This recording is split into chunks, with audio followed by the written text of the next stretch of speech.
And with this, I invite Dr. Shefali Dash for our next panel, which is on the state of districts. She is a distinguished fellow with Scotch Foundation and former DG NIC, and specializes in planning and implementation of management information systems. And she has been credited with the development and implementation of several e-governance programs, informatics, and set up the computer communication infrastructure in rural areas. And I'm sure what Nitinji was talking about had resonated with Shefali ji, when you were working on the tendering, the computerization of the tendering process. So with this, I hand over the mic to Shefali ji to run the next panel. We have Mr. Pegu, who is not joining us. Mr. Kinchi is with us, Mr. Peme, and the three gentlemen who have already joined us from Kuch Bihar as well. Yes. The rest of the panelists will be with us in a few moments. So over to you. Thank you, Gushan. It's a pleasure. Actually, this panel is very special because we see all young officers, you know. And also I find many from Northeast. I have a special place of Northeast in my mind because from 2000 to 2009, we have worked on the CIC project, the previous version of CSCs, which are very familiar now. We had gone to block level. I personally have visited more than 100 blocks in the entire 8 northeastern states. So I do have got a special place for northeastern states in my heart. I welcome you all, and I think we all know the last 2 years have been very difficult for all of us who governs as well as who are being governed. And you all must agree with me with that. The pandemic has wreaked havoc in our daily life, and we still have to recover. We are not yet across the stage. Everybody scares us by saying third wave is coming, and let's just hope we cross Diwali. So the Durga Puja Diwali gone. So hopefully we are over the edge now. Uh, but one good thing which has come that during the pandemic, we all came to know about. I mean, everybody knew about it, but then we get a very consolidated view of the shortcomings in our infrastructure, in our governance system, and also availability of human resources. We have been complaining, everybody complains, I don't have manpower, how do I do that? But somehow, during this pandemic, we realized that even if we do have these shortcomings, people started thinking out of box. And this has come up with many, many solutions which probably in a normal time we wouldn't have thought about. And all our young officers have rallied and came up. And I'm not discounting the fact that the seniors have been directing them, they are giving ideas, but it is the people who are working at the district level who are actually close to the people. So they know what is happening in the ground and they know how to address it and how to address it quickly. So these are the things which are very important. And also we found that during this period, we do have lot of use of technology, and technology has really helped us. We have been knowing about it, but again, the fact that the young officers who have come joined the force in the last 10, 15 years, they are more tech savvy than the tech organizations in the government. So they have thought, they have utilized and actually delivered services. And I must congratulate all of you, the people who are uh, actually in the governance to do such a good job, because we really, the way we kind of thought in the beginning that what will happen to the country, it didn't happen that badly. Some problems were there, but it's not so bad. People were ration were delivered in the home, hospital care, health care was delivered at doorsteps. These things have taken a lot of out of box thinking by the people to do how to do that, how to handle the pandemic easily. WhatsApp groups were formed, people were informed, information was given to them. So a lot of things have happened. We also saw emergence of integrated command control centers, be it a smart city project, be it a municipality, be it the traffic control. So we do use technology. But again, those things have brought up some problems also. There are a lot of cybersecurity issues, privacy issues, hacking, scams, all these things happens, and we are all rallying behind to come up and how to handle those things.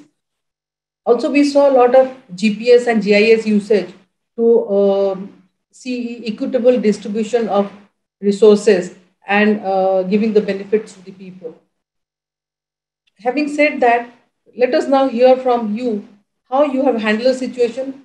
What are you thinking of using of technology, and how do you think the shortcomings which are facing today in governance can be handled in a much better way?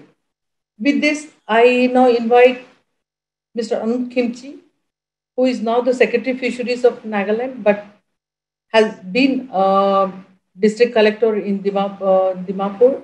So, with this, I invite Mr. Khimchi to tell us what has been so good about his tenure, and we know a lot of good things has happened there.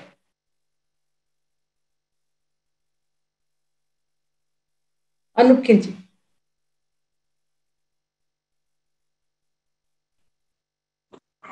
Good morning, everyone. Yeah. Good morning. Am I audible? Yeah. Please go on. So we got into action. All the arrangements were made. We formed a food bank was established where we were keeping all the essential commodities which were needed to be given to people. We also formed a community kitchen where cooked food was served for the stranded laborers, for the migrants, and all the people in need. It was a community kitchen in the true sense because all the communities, the NGOs, the local people, they were involved and they came out with the helping hand to help the administration. And that was actually the success of our management of this COVID-19 because everybody was contributing. And since there was a concerted effort, so we faced very less problem. So we fed around 35,000 people. There was in the relief camps, and there were around 1 lakh people were given relief, were distributed at their doorsteps. So all administration, NGOs, student bodies, they all actually came together in this effort. So that was the best part of this management. We could actually mobilize people. People were motivated to work with us. Then what happened when we had the lockdown and we had, fortunately, Dimapur, the three wholesale markets for the essential commodities, for the vegetables and for medicines, they all fell in that containment zone. So that became a challenge for us to manage that. And we got into action and quickly we shifted all the markets in outside the containment zone.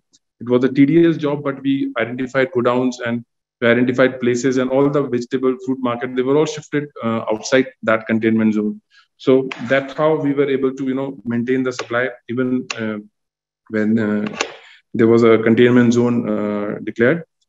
We formed many mobile shops because essential commodities were to be supplied to the border areas also. So in the trucks, there were shops were made and they went around the city in the district. We made mobile ATMs so that people could draw money and use, because there was the movement was very much restricted at that time. We also organized medical camps because our district hospital was made as a COVID center. So the people with the other ailments, they also needed to be taken care. So we organized medical camps so that their other ailments could be taken care of. We distributed medicines and so many things, all the medical things which other than COVID, which we organized that. Then there was a tracking system formed in the control room where through the apps, people were asked to upload their symptoms if there is anything, so that we can catch them, track them. Then there was a door-to-door survey also, which really helped us, to track the cases early, to detect the cases early. One very important thing which came out during this COVID closure was the local producers, the local entrepreneurs got a chance to, opportunity to market their products. We gave them vehicles. There were FPOs were there. We gave them vehicles and also, attached to them sales so that they can bring their, and that was a big success. We gave them, we made them 2-3 markets also were arranged for them, so that exclusively their organic products were sold, and it was a good success. People got very healthy food, and that too the supply was maintained because all the supply was shut down from which was coming from the other states was not there. So this came in to help them, and it was a really very successful experiment. The local entrepreneurs in the colonies also, like those who were not earlier involving, they also, they started with shops, small shops and all, and the vendors also, they went to house selling, and there was many shops open which were earlier not there. So that's how the commodity, the essential commodities and the supply, whether it's milk, poultry, everything was maintained in this way. The most important thing in COVID management was we have to make the awareness campaign, basically the mask, the sanitization, and the social distancing. This we could make a mass movement because the churches, NGOs, student bodies, they were all with us. We were all on the roads in the early morning. We used to go, and we were to motivate people to maintain distance, to wear mask and all. So all the people came together. The colony youth, they did their duties on the gate so that there was no unnecessary movement, which really helped to contain the movement and the spread of the virus also. So the community coming together to manage along with the government and the administration, that was how we were able to manage it in a better way. Thank you.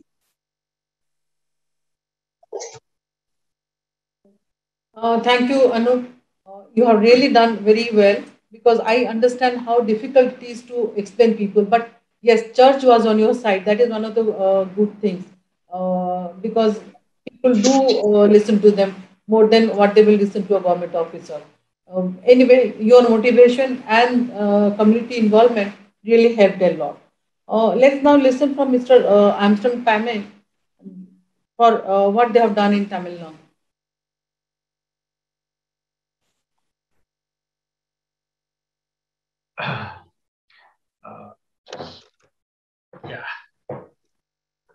Good afternoon, madam, and good afternoon to all the members of the panel and to all my colleagues who are presenting their various noble projects with us. Madam, I want to sum up the project of the Tamenglong-Haflong Road taken up, which is also the newest national highway in the country right now, in 3 points. This road is gonna be the new lifeline for not only for the people of my district or not only the people of my state, but for the entire nation. You load a truck in Surat, in Gujarat, you'll be able to take this truck to Singapore through my district road, and it will cut short by over 300 to 500 kilometers. This is accelerating the growth of the nation. And also the people who had been living in this place for so many thousands of years now will get to see a blacktop national highway. I am a person from this place. I grew up walking on foot. As I go to school, as I go for my vacation, I grew up walking on foot for two days. It's one way will be 2 days. I used to sleep in between villages because I would not be able to travel those roads in 1 day. So as a child growing up in this area and coming back as a DM to fulfill this vision of making this a national highway, now the impact that will be created because of this national highway, I keep telling the people there, you sit in the bus stand outside your village to go to a tour to Singapore, you'll be able to do that. So and now we are still, feeding papayas to our pigs because there is no buyer. we produce one of the best oranges in the country, but none of you gets to eat it because we do not have the potential to transport outside our village. Now, we just got a GI tag now for our oranges. So we have the hottest chili in the world, but none of you might have got to see that because we find it difficult to transport it out of our villages. So this is the social economic impact that this road has brought about. The second impact, ma'am, I wanted to share is this is the project, the first of its kind in the entire country that will have a tremendous repercussion, that will have a tremendous impact.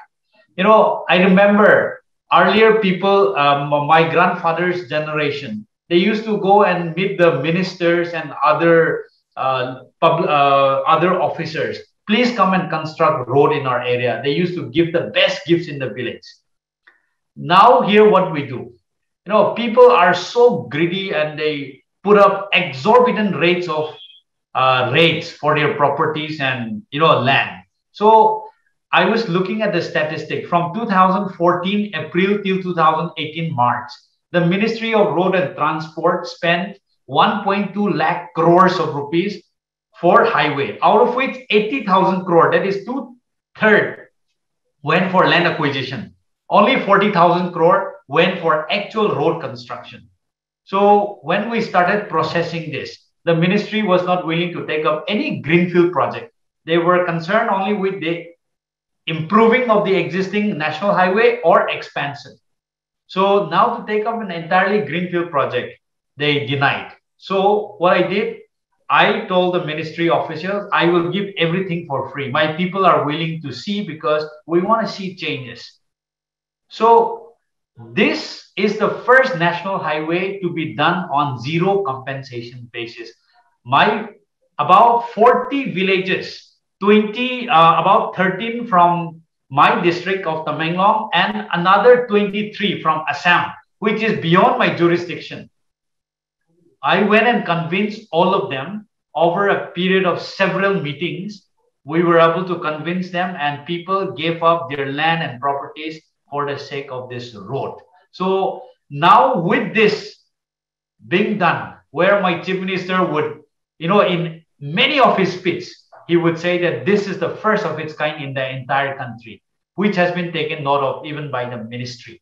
So I want to pave a way whereby the poor people, you know, starts opening up to the government saying, you know, you come and bring changes in our area. We're going to be there to give you whatever we can. So this will open up a new chapter of development for the remotest part of the country. And the third takeaway, ma'am, is I'm not bragging myself that I'm a good leader, but I believe that, you know, in this age of greed, where people does not want to sacrifice even an inch of land, it takes a lot to convince more than 40 villages to give up compensation worth 400 crores of rupees. So I had convinced a meeting of not less than 10 times. It was impossible, rather. I thought it's impossible in the beginning, but we were able to convince them finally. And in fact, the progress of the road, I went to just oversee just 2 days back. I sent the photographs to some of the members in the Scouts panel. The progress is doing so well because there is no problem with the land acquisition. So all land has been handed over for, you know, zero compensation. So the companies are working so fast, and we are expecting that this road will be completed 6 months prior to the deadline. In the end, ma'am, this project is also about what John F. Kennedy said. Do not expect what government will do for you. You also give what you can. You know, my people, the villagers here, gave what they can. You come and construct road in our land. We're not going to ask a penny from you. So the government is doing it now. And more so, this is more appropriate because in the time of pandemic, last year especially, where our GDP fell minus 20% and below, you know, I don't know the exact figure. When the country is railing so hard, under economic pressure. My people giving up about 400 to 500 crores of rupees for this road construction is in fact a real big sacrifice. And this is exemplifying what John F. Kennedy said. We gave to the government what we can, and now the government is doing what they can. So I think this is a win-win situation for all of us to bring about an economic development in our in one of the most remote part of the country. Because ma'am, after traveling for here and there, just 2 weeks back, I was in Bombay Stock Exchange looking at how trading, goes about, how much people makes, I'm very clear, ma'am. However rich the people in Mumbai becomes, as long as the tribals in Northeast, the tribals in KBK districts in Orissa or Bhils or wherever they are, until and unless the story of development touches them, our country can never be a superpower. The growth story of our country will never be complete. And this is one example where it is an effort by the people to come up to that level of growth story. So that's it, ma'am. Oh, that's a great job, I must say, because I have traveled in Manipur. I have traveled quite extensively there. I know how difficult it is to reach. And I remember sometime around 2008, 9 or something, there was a summit to have a national highway which will extend to an international one, and they were planning to have a car rally. Is it a part of that project? Yes, ma'am. Uh, This is the Trans-Asian Highway project, which yes. is to connect, East-West corridor from Hmm. Surat in Gujarat till Myanmar and Singapore and Cambodia, Southeast Asian countries. So it has taken more than 10 years, but still it is Yeah. on. And that's a great achievement. And I must congratulate you for your role in convincing the government to start in convincing the people to donate their lands and all that. So I think lots of courage and dedication goes to it. Thank you, ma'am. Congratulations. Very good. Now I invite now Mr. Pawan Karyan, who is DM Kuch Bihar, to tell us what has been done in his district and what is his contribution, how that can encourage other people around the country to do similar good work like that. So, Mr. Pawan Karyan. Thank you, ma'am, for having us here today. I'm Pawan Kadyan, District Magistrate and Collector Kuch Bihar. When the pandemic began, sometime in January 2020, when news about it came from different parts of the world, that there is something new coming up. And when the pandemic began, ma'am, we thought this is something so different and so new that it may not reach the region like Kuch Bihar. But in the middle of March, we began seeing that there were signs of cases rising and all that. And very soon, when there was an all India level Janta curfew, in the same week, even before the Janta curfew, we thought this is something which will hit us hard. And it would need us to take a lot of efforts and learn from our earlier experiences. We immediately made multiple cells, as many as 25 different cells for COVID-related management aspects. And we thought that there's a possible lockdown also, which may happen in the country. So starting from then itself, we had cells to do related to migrant management also. We could foresee that there could be an issue of different people stuck in different parts of the country. We could also see that there were requirements of psychological counseling of families who were either affected by COVID, who had patients who were COVID affected, or who were otherwise stuck in different parts of the country and needed other kinds of counseling support. And as many as 25 cells, which included many other aspects also, including enforcement of various measures to do with COVID, ensuring necessary supplies reach everybody, ensuring that the movement of cargo and other aspects is done smoothly. Many things were there. So, and everybody has seen the pandemic, so I'll not go into those details. And when it began, the lockdown, all these cells immediately became active. We also started telemedicine counseling at the same time because availability of doctors also was something which could be affected because of movement of people from one place to another.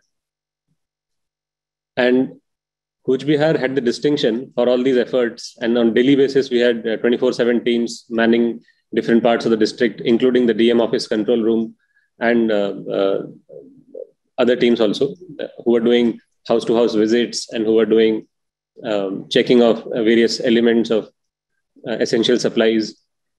In the beginning, there was no migrant movement, so it seemed a little still manageable and easier. But nonetheless, it was a very, very challenging month and a half in the beginning. And after that, we saw the influx of migrants.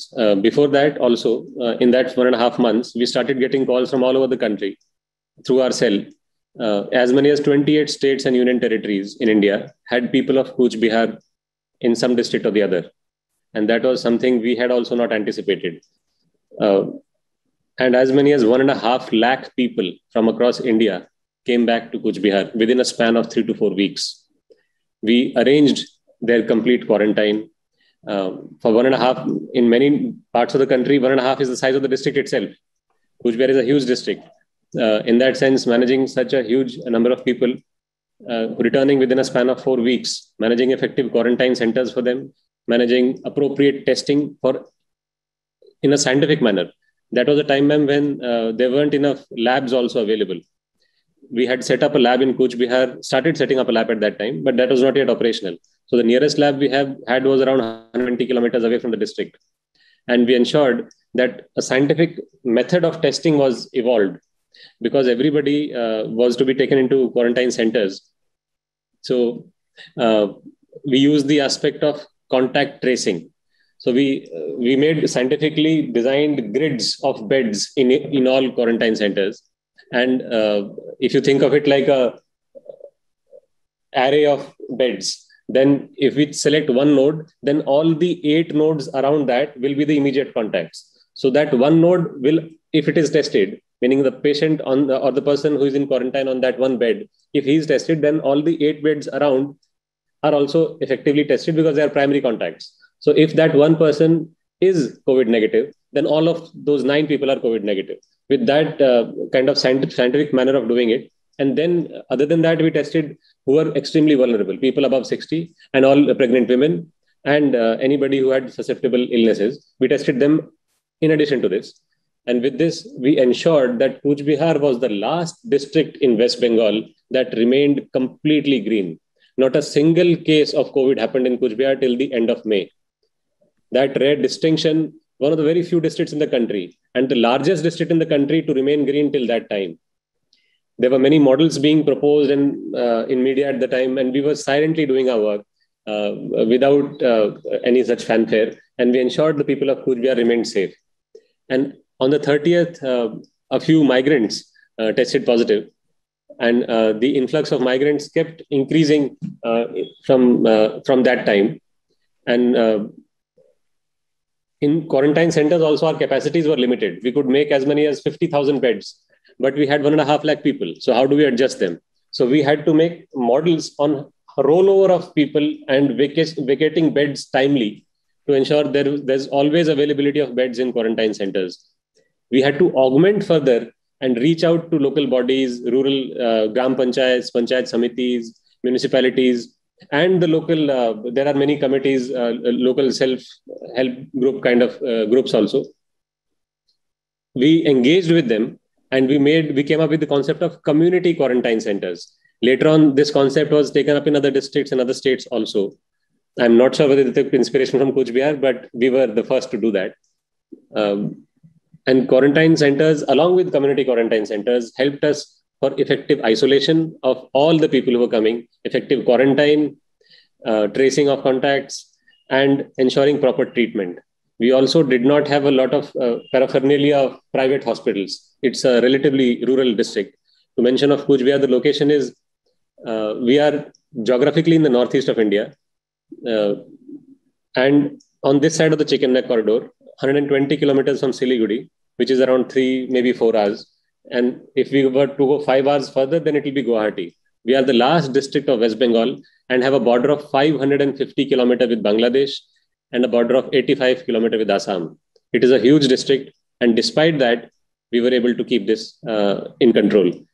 Most significantly, once we got our first case, which was at the end of May, we ensured with all these practices and extremely high scrutiny that within 5 weeks from then, by the 4th of July, our active cases were again zero. That was something extremely, extremely difficult. And that was only possible because our quarantine protocols, our isolation protocols, our treatment protocols were extremely good. If I was to compare the overall statistics, which are available in public domain, Cooch Behar has the distinction of being the lowest positivity district till date among all districts with more than 30 lakh population across both the waves. And similarly, Cooch Behar also has one of the lowest death rates. And I'm not sure of this because even now, on a daily basis, I've not done the recent research and in the last month or so. But even now, I'm pretty confident and can say that the case fatality ratio, meaning the patients who get COVID positive, among them the ones who are not able to pull through, that percentage is among the lowest in the country. It is as low as 0.32%, which is around 4 to 5 times lower than the Indian average. And if I was to see this for the second wave exclusively, then our fatality ratios are much lower in the second wave than they were in the first wave in case of Cooch Behar. If we compare this with the Indian average, then the fatality ratios in the second wave in COVID in India were 4 to 5 times higher than the first wave. And I'm only talking of official statistics. The other fatalities based on different models are maybe even higher. So Cooch Behar was very well able to rein in COVID in the second wave, even learning from everything that we did in the first wave. As early as September 2020, we could see that there's a possibility of a second wave. By that time, we had brought in the first wave under control. And in case you've seen this part of the country, you would know that Durga Puja is something we really celebrate.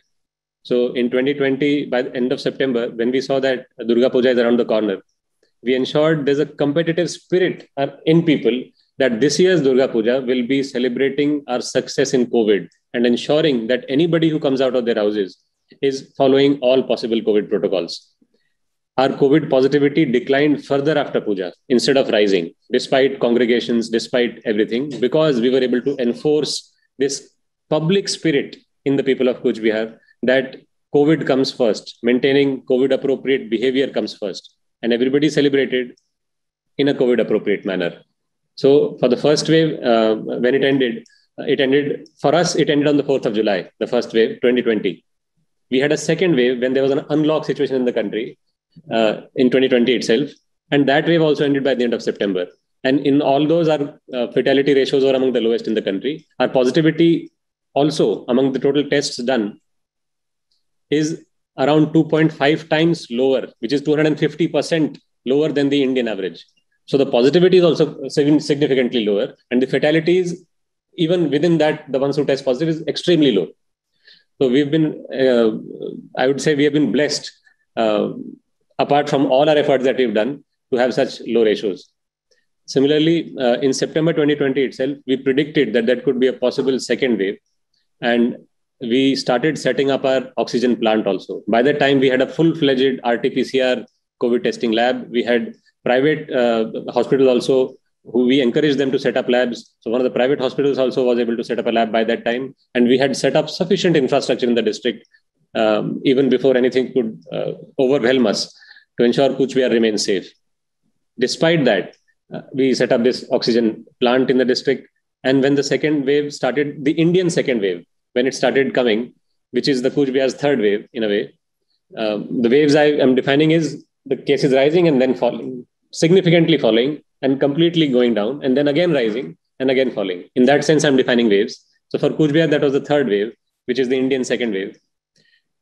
In that, we could see that in some other parts of the country, the systems were overwhelmed. There was a lack of available beds. There was a lack of possible oxygen support. There was a lack of many other things. And there were SOS groups formed. And it was like everybody in India knows the situation. It was as bad as one could possibly imagine in their lifetime. And in that situation also, we were able to keep our district safe. What we did is, And West Bengal also had elections at the same time. So elections also leads to a lot of congregation. Despite that, we ensured that our district increased the number of beds that we had available by 11 times. In the first wave, the number of beds that we had, we assumed the second wave could be larger considering what is happening in the parts of the country. Despite all our preparedness, we increased our beds by 11 times. Our positivity did increase, but our fatality remained 1/4 of our district's fatality in the first wave. Meaning, in just to give it more emphasis, if in the first wave we had, let's say, 75 people who could not pull out of COVID, in the second wave, they were around 15, 20 only. So in absolute numbers also, the figures were much lower. In all the blocks, in all the Gram Panchayats, we engaged with the community leaders, we engaged with religious leaders across different religions, because different people who get COVID, they sometimes go towards religion in a time of crisis. So we engaged with them, and our scientific communications, what the science was saying about COVID, that reached people through all possible social networks, formal, informal, everything. Yes, actually, we have heard a lot of stories about Cooch Behar's success in handling COVID pandemic. And I do have a personal testimony also from people I know. They had gone home and they came back and looked at us and said, here it is very difficult. You are all wearing masks. We don't have to do that. Our fields are very safe. We are in Khuli Hawa and all that. So I do have personal testimony of what you have all done. And probably they don't realize that a lot of hard work has gone into making that place safe. Ma'am, one of my videos also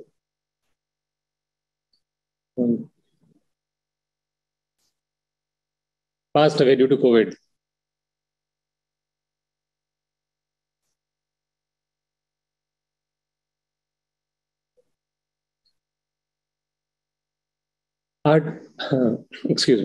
Our team has seen personal loss also.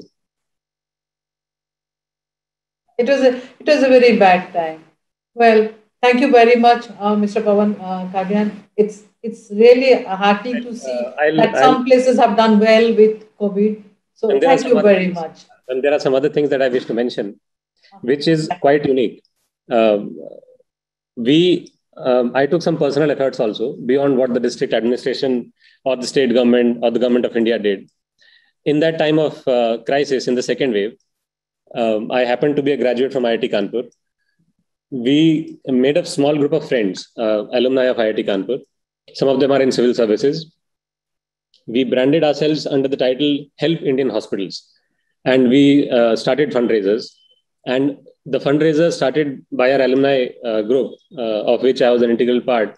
We could raise as much as 5.8 crore rupees, including foreign donations, Indian donations. We engaged with NGO partners who had FCRA clearance, and we sourced supplies for more than 150 hospitals across the country in 24 states through this fundraising. And we didn't just give money to hospitals. We actually negotiated with bona fide international and Indian suppliers of different medical supplies.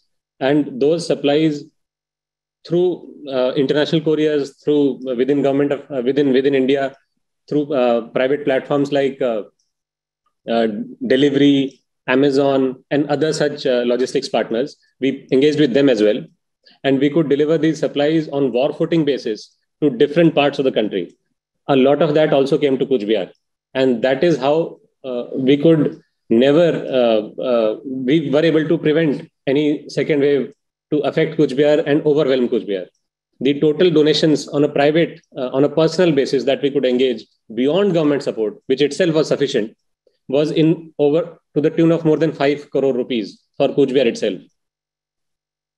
And I think these small things, which really, for people to see outside, it could be small, but actually it's a great effort by people like you.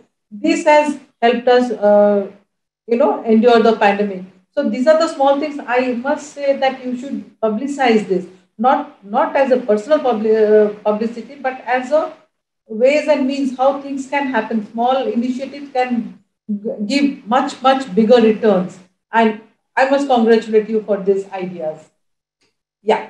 Okay, thank you. Thank you, Pawan.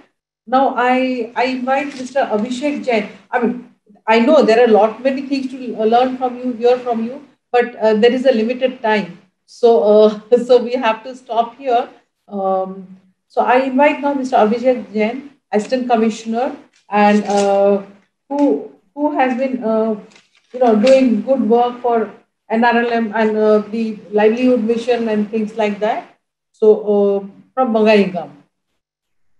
Good morning, ma'am. So, basically, I am here representing Deputy Commissioner Bongaigaon, Dr. M.S. Lakshmi Priya, ma'am. So, we have taken up 2 projects here, ma'am. The first one has been Project Sampurna. So, as we know that India has slipped to 101st position in the Global Hunger Index 2021 recently. And malnourishment is a serious problem that we face here. In Bongaigaon also, ma'am, we faced severe issue of malnourishment, underweight children, stunting, and anemia among mothers.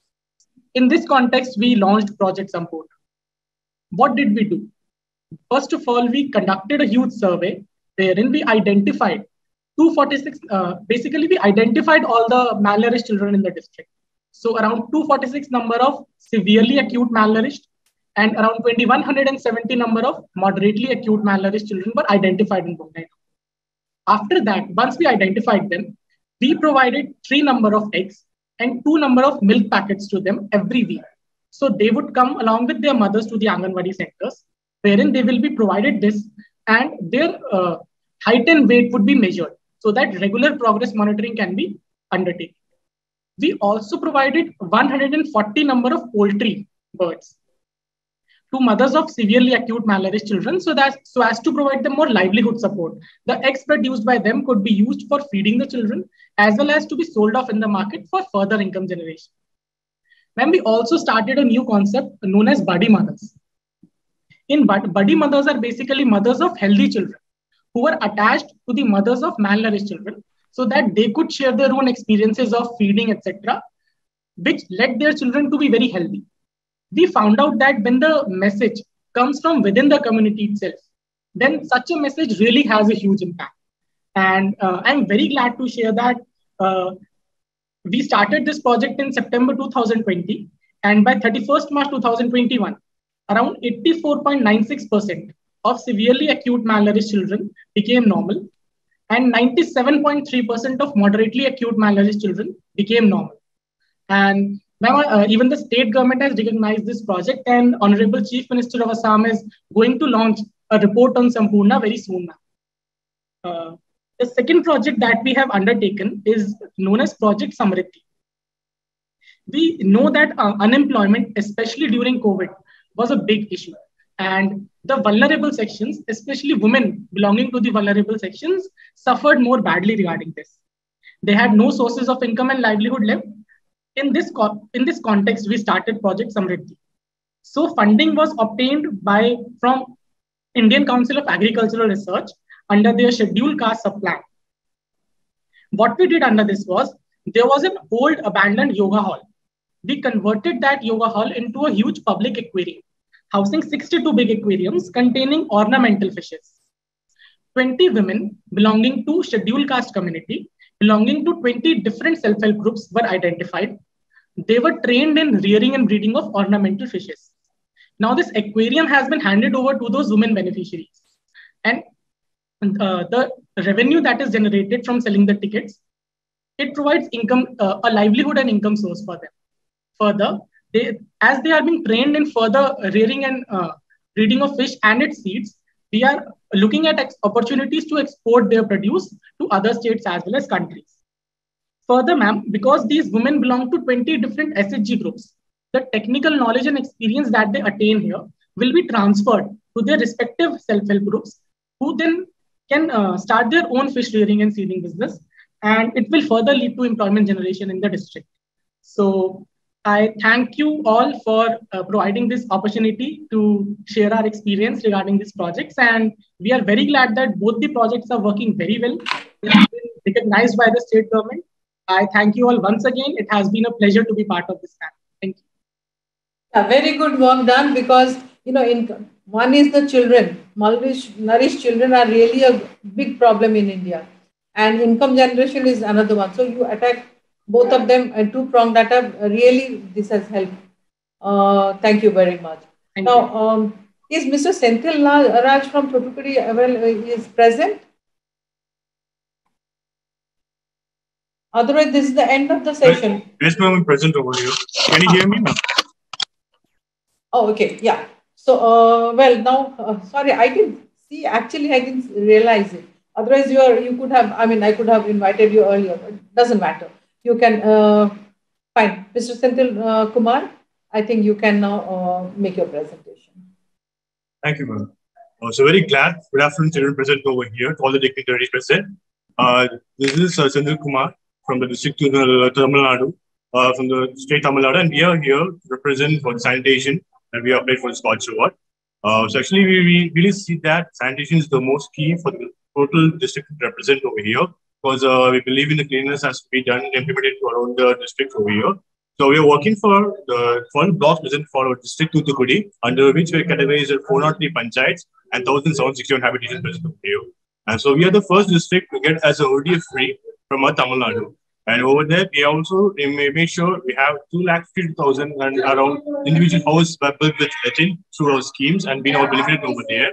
And with the 403 integrated women's sanitary complex was built for it, along with 33 men's sanitary complex too. And we didn't stop for that, and we have been recognized by the government of India twice for this SSG. That is, we are awarded for 2017 and 2018, and we are ranked within the top 10 position in the nation for our environment participation throughout the district. And we happen over here, and from that. We also make sure all the people have been getting a general awareness of what ODF free has to be implemented. Because in this village, we can't make sure that all these has been eradicate the total ODF, because they has to be using the community sanitary complex which we build and make sure this is completely ODF.